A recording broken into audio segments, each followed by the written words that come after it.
ईद मिलन जो तकरीब आपने रखा है, इसका मकसद क्या था उतला के दरमियान? देखिए, इसका एक ही मतलब है। ईद का जो मतलब होता है, मैं इसके बारे में बता दूं, ईद का मतलब होता है एक होकर, एक साथ होकर खुशियों को बांटना, जिसे अंग्रेजी में कहते हैं ऑल टुगेदरनेस या टुगेदरनेस।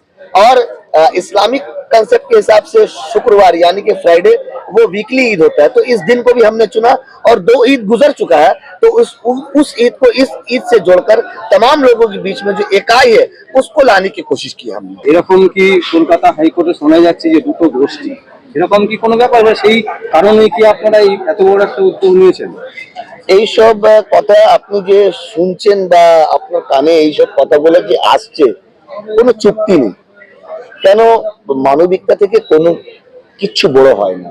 ওই মানবিকতা একটা উদাহরণ আপনি দেখতে পাচ্ছেন ঈদ মিলন উৎসব 2025 হাইকোর্ট কলকাতা। ইতিমধ্যে দেখুন আমাদের বার কাউন্সিলের চেয়ারম্যান শ্রী অশোক দেব সাহেব চলে এসছেন, আমরা ওনাকে স্বাগত জানাই। এটাই হচ্ছে আসল হিউম্যানিটি, আসল মানবিকতা। আর একটাই উদ্দেশ্য হচ্ছে আমাদের, যে আমরা সবাইকে মিলে, আমরা সকাল মিলে আমরা যদি মানুষের পাশে দাঁড়িয়ে ওর জন্য যদি একটা ভালো কর্ম, ওর জন্য একটা যদি ভালো কাজ করতে পারি, তাহলে আমরা মানুষ হিসাবে নিজেকে মানুষ বলতে পারবো, না হলে আমাদের মানুষ হওয়া বেকার।